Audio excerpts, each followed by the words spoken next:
All right, well, welcome. Hi. I know you just finished the stream on Mass 1. All right. I have a guest speaker. Yeah. All right, well, let's get started, shall we? Sure. So, welcome to the stream. This is Mass 2, and now we're welcoming Angie Melvile from Team Apollo, who will be presenting on Discover, Explore, and Challenge, the FLL family. By following her children's interests, Angie fell into the role of a coach for her children's FLL teams. With a steep learning curve, she had to quickly learn all about robots in the world of STEM. With children of varying ages, she has been able to welcome the FLL family into her, now assisting her children through the 3 stages of FLL. Welcome, Angie. Thank you. Thank you. Are you ready for me to begin? Yeah, please do. Okay, great. I'm just going to share my screen. So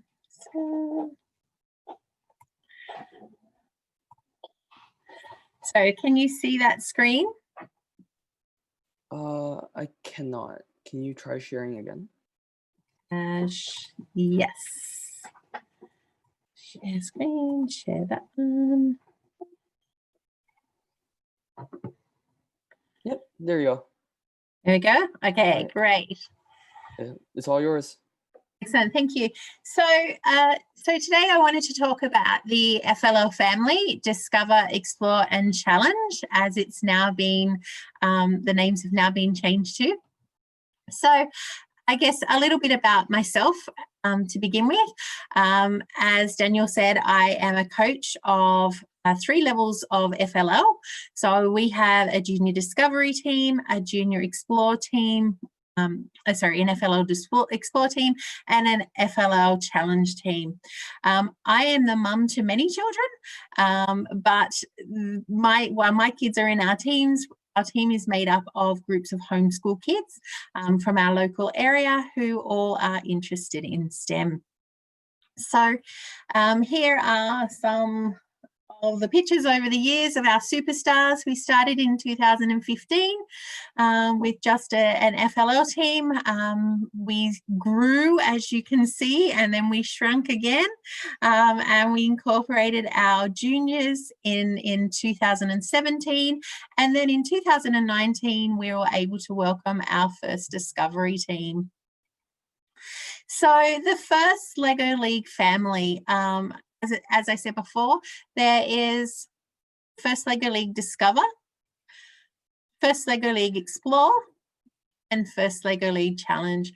For me, the reason we look at it as being a family, I guess, is because it is related to my family in that we have children who can explore areas of STEM and grow with the first program from really young ages right through to the older age groups. So today I just wanted to talk a little bit about each of the areas, what's involved, who can join, who can be part of it, and why I really enjoy coaching those areas. And I've also got some guest speakers who are desperate to get on screen, who will be sharing what they like about each of their sections that they are involved in. So starting at the top, we have our first LEGO League Discover. Now, who can be part of First LEGO League Discover? You can have 2 to 4 team members in First LEGO League Discover, and they are ages 4 through to 6. So these are our youngest kids. These are our little ones who are super keen to play with Lego, really enjoy that idea of learning through play, and really want to be involved in all this kind of learning. So what you need to run First LEGO League Discover is you need the Seasons Discover build set. So in the photo you can see here, this was the Discover build set from 2019-2020 Boomtown. So they had a bridge that they had to build. It was entirely up to them how they built the bridge. They had the parts and there were some generic ideas, but it was up to the kids to decide how they built that. And then they had to continue to build the town around that bridge. They'll also need the Lego Duplo Steam Park set. So this is just a set that you can get from your local local Lego education supplier, and this is just their Steam Park set, and it has a bunch of tools in there, a bunch of Duplo based Lego pieces that are all around simple machines.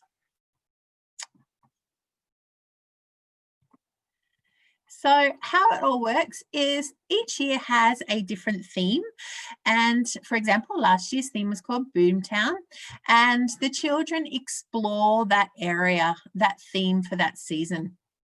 They then come up with ideas of how to solve or help with those problems. So in the Boomtown Discover season, the children were asked to build a bridge to link their town and help build Boomtown. So they were building houses and hospitals and schools. They had to think about what would we need if we were to build a town.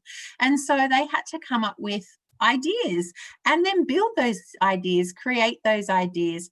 So they using the build set and pieces from the Lego Duplo Steam Park set, and any other Duplo pieces you might have, or any other Lego pieces you might have.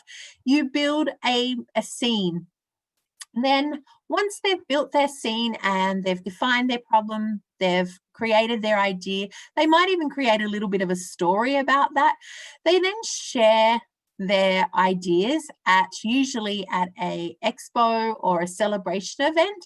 Sometimes they'll be linked in with a First Lego League Explore expo, and sometimes it might just be a family and friends of team members might come around and visit different teams to see what everybody's ideas were. So why I really like it is really it's the first phase of all things STEM. So kids are great at learning through play. They learn best when they don't realize they're learning. So this is really a great opportunity for them to learn about everything from simple machines through to, just designing, constructing, redesigning. So that idea of planning a design and then rebuilding it when it doesn't work. So it introduces that design process thinking model. Sorry, here is my little superstar who's desperate to get on screen. And and they learn about the importance of teamwork and having fun along with the other first core values. So I will introduce my superstar. So this is Elijah. Hi, Elijah. Say hello to the world. Hello. Okay, so would you like to tell everybody, how old are you, Elijah? 5. You're 5. And what team are you in? What's your team's name? I'll give you a clue, it's on your shirt. Team Apollo. Team Apollo. Now, what do you like about being in Team Apollo's first Lego League Discovery team? That you get to build Lego stuff. Oh, you get to build Lego stuff. And what do you find the most challenging? What's the most difficult thing to do? Would it be to stop building when I say it's time to stop? No? Okay. What do you think is the most difficult part? I don't when you say to stop. When I say to stop, okay, yeah. What do you think? Should other kids be involved in First Lego League Discovery? Yeah? What do you think? What would you tell them the best part is?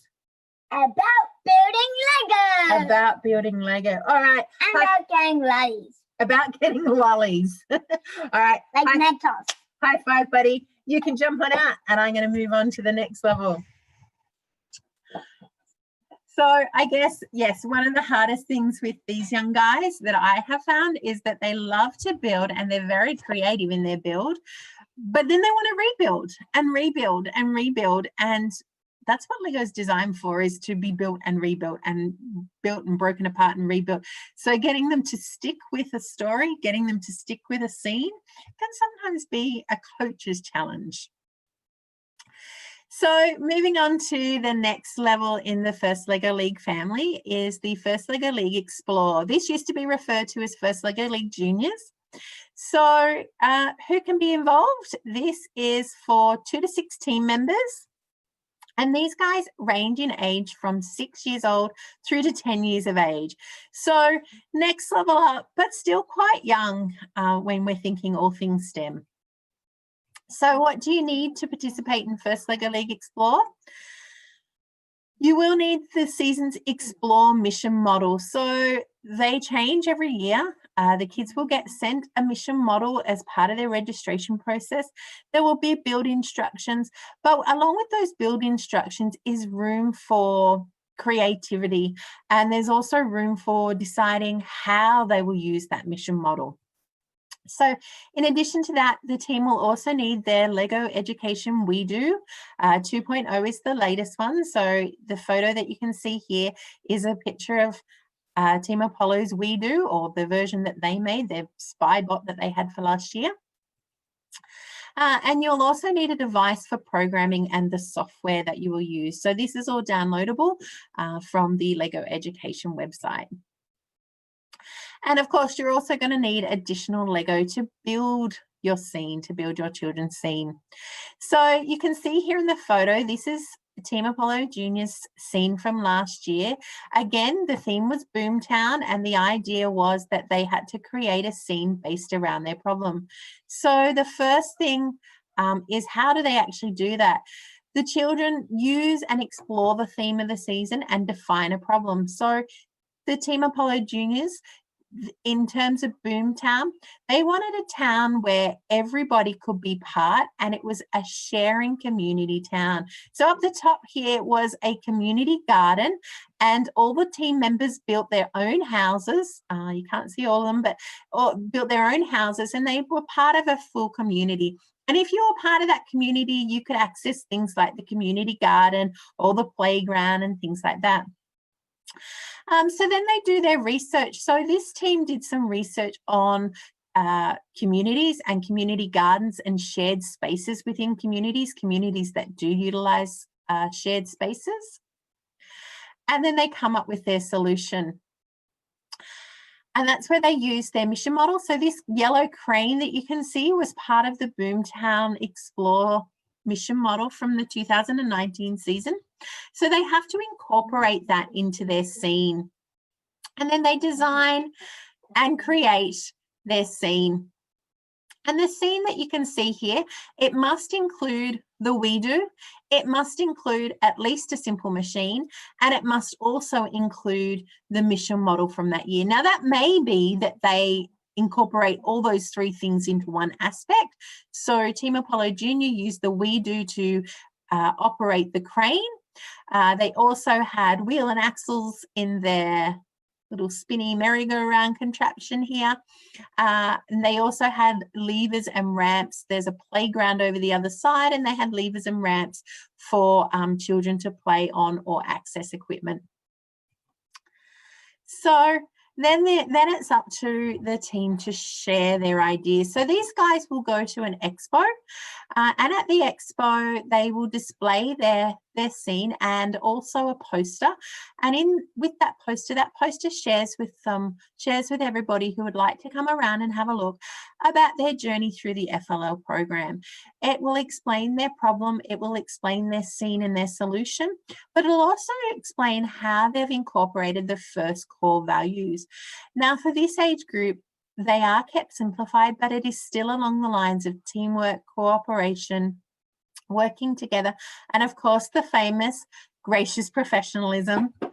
We've got cheers in the background. So I'm going to introduce my next special guest, who is a member of our Explore team. So come on over. So would you like to introduce yourself to the world? Hi, my name's Eden. I'm 7 years old. So you're 7, and what team are you part of? Like Prime? You are part of Team Apollo Junior? Yes, yeah. What do you like best about being part of Team Apollo Junior? Well, the best thing is about making new friends. Making new friends? And solving the problems. And solving the problems. What bit do you most enjoy doing in the solving the problems? What I most enjoy doing is starting my ideas, because if you don't say your ideas, then no one will get to know what you were thinking. That's great. Great. Do you like Lego building? Do you like coding? Which one do you prefer, the Lego building or the coding? Both. Now, anyone who was watching earlier, they may have seen you build some great things using the Spike Prime. Yeah. Did you code some of that? I So- coded most of it. You coded most of it. So remind I everyone. coded the dragon. You coded a dragon. So remind everyone, how old are you? I'm 7. You're 7. And she's already up to coding dragons with Lego education equipment. So thank you, Eden, for sure. Oh, one more thing. What do you find most difficult about being in FLL?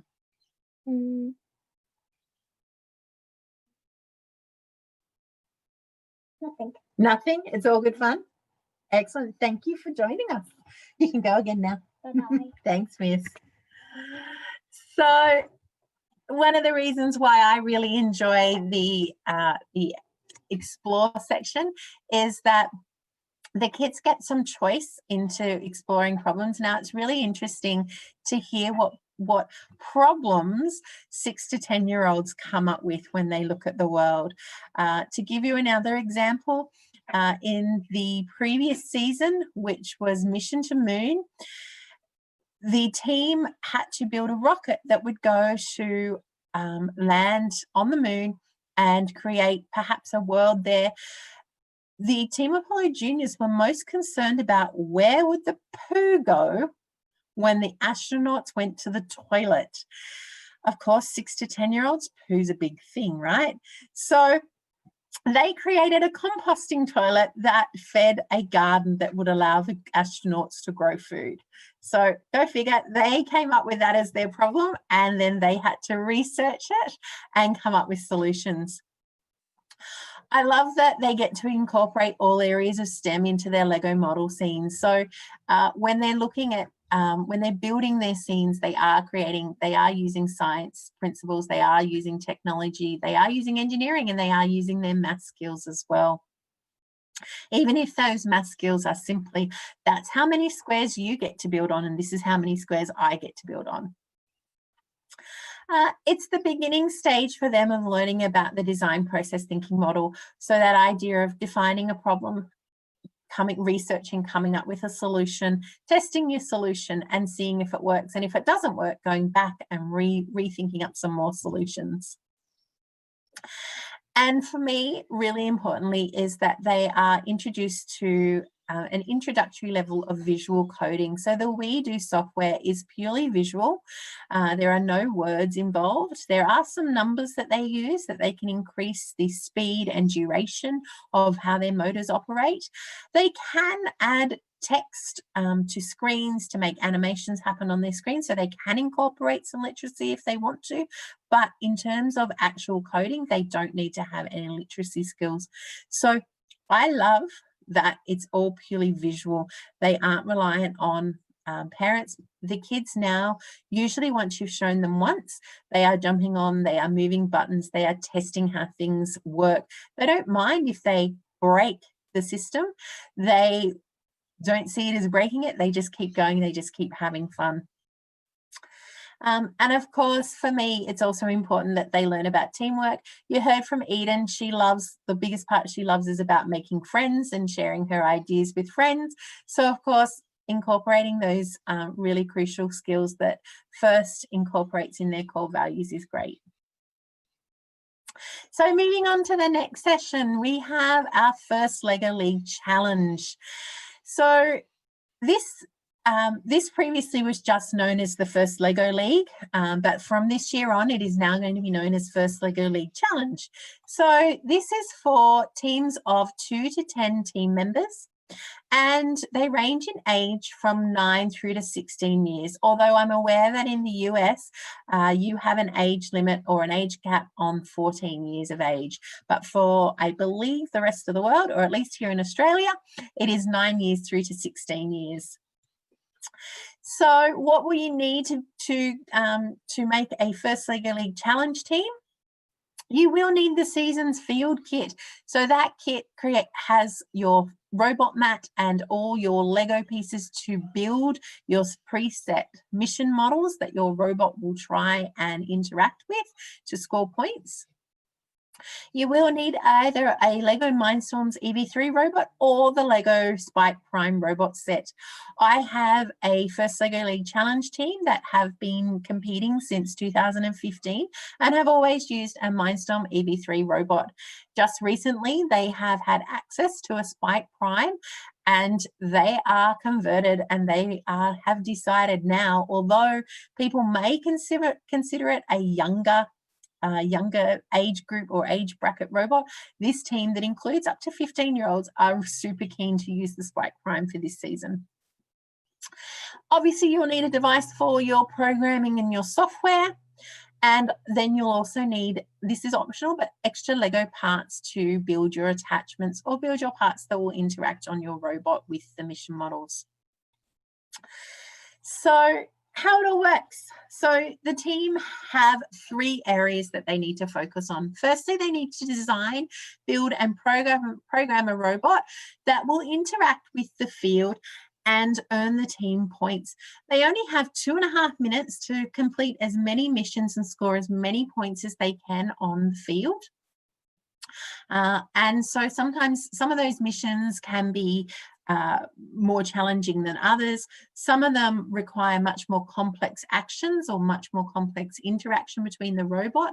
But as the missions increase in complexity to complete, so do the points. So the team need to weigh up, do I complete more easy challenges or more easier missions and score more points and more of them in the allocated 2.5 minutes, or do I try for more complex missions and get more points in one go?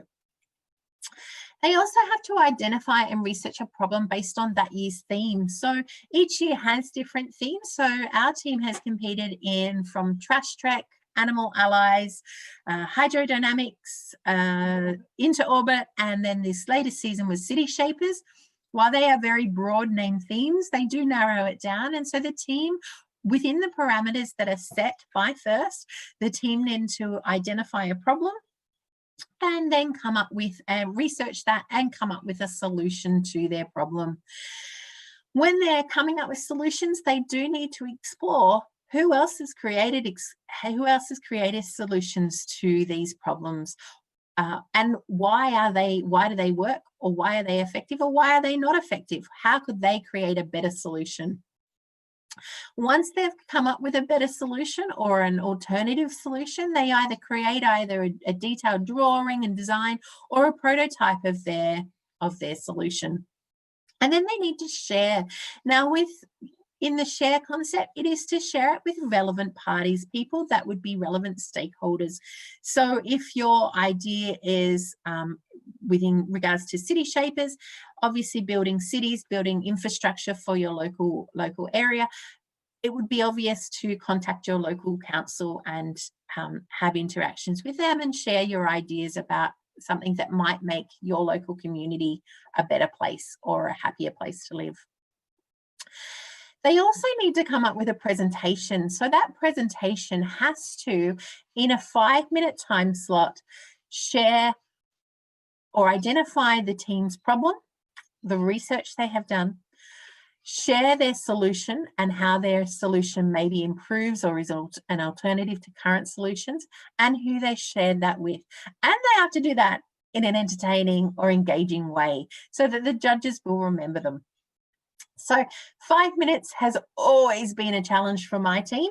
They always struggle to get it in under 5 minutes. They like to talk and they like to share everything they possibly can, but they do get there sometimes. And of course, this group are following those FIRST core values.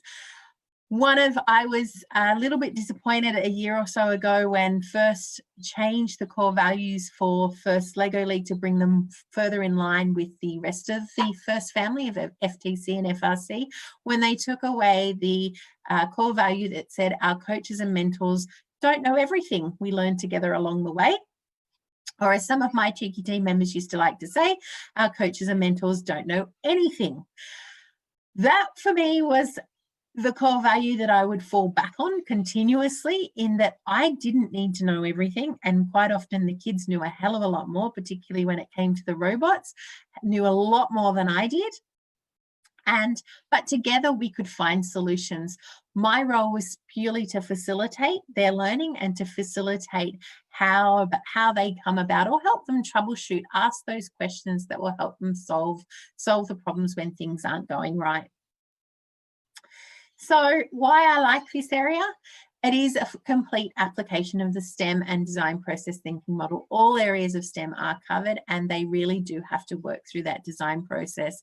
And that design process is used in so many areas, so many careers, that it's a really key and important role for the kids to, or method to understand for the kids. It creates critical thinking. The kids learn that through their solutions, through their ideas, they have the power to change. They have the power to change the world that they live in. They can, instead of just looking at problems and waiting for someone else to solve it for them, they can actually solve the problems. They can actually be part of that change and create the solutions. And that, watching kids get that empowerment from knowing that they have that ability, is fantastic. For example, in 2018, Team Apollo's solution was an app that they created that would be used by astronauts to help with their sensory processing while in outer space. That particular app could also be translated into the use for children with special needs.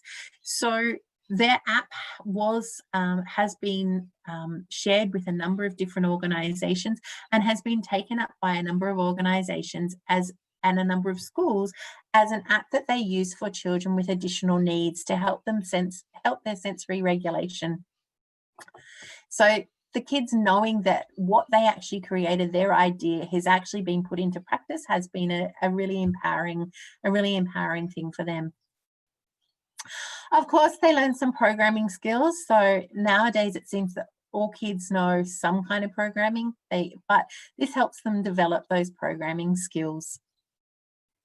It also helps with their presentation skills. As I say to our team all the time, you can have the most fantastic idea, but unless you can tell people about it, unless you can get up and you can share and talk about it, then nobody's going to know about it. Nobody's going to want to buy it. Nobody's going to even know that it exists. So learning those presentation skills and presentation of themselves as well has been a really key part. And of course, it's about the first core values, growing the global citizens of tomorrow. And my team, if you're watching, I apologize now, but here's an example of some of our global citizens of tomorrow. They'll shoot me for that later. So knowing that these are our young people are our next generation. So again, I'm going to invite a team member from Team Apollo Challenge to talk about her experiences in the first LEGO League. So would you like to introduce yourself to the world? Hi, I'm Amelia. I'm 15 years old, and I've been doing FLL for 5 seasons now. Great. So what do you like most about FLL? It's a great experience. It opens up so many opportunities. Meeting new people, networking, getting to, see how other people look at the world. Great. And what do you find the most challenging part of FLL? I would definitely say for our team specifically, time management. Okay. Time management and staying on task. Okay. Do you think that's because you're a big team, or why do you think we're a big team and we like to have fun, which does not always coincide with getting work done? Okay. What would you say to other people that would be interested in being part of First LEGO League and the challenge? Definitely do it. There's a place for everybody in FLL. Okay. Can you give me some examples of where there's a place for everybody? So, for instance, one of our team members a couple of years ago didn't know anything about robots. He didn't want to know anything about robots. The only thing he knew was the emergency stop button. And that's a story that we share with everyone to say, it doesn't matter if you don't know anything about one particular area. This kid was incredible at motivating people, keeping, de-stressing everybody, keeping up the hype. They brought prizes every week, just you don't have to know about robots, or you don't have to know about one specific area. There's a place for everybody. Sure. And I'd just like to add that same team member, after 3 seasons of being the team's motivator and saying, I don't want to know about robots, we had a particular week where a great percentage of our robot sub team were away. And so he said, I'll do it. I'll jump in. And we discovered that he was a brilliant strategy. He had brilliant strategy skills. And so the following season, he became our new strategic analysis.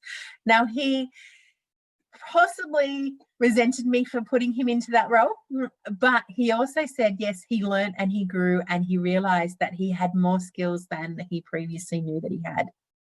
So as Amelia has said, yes, there is a role for everybody and there's room for growth in all areas.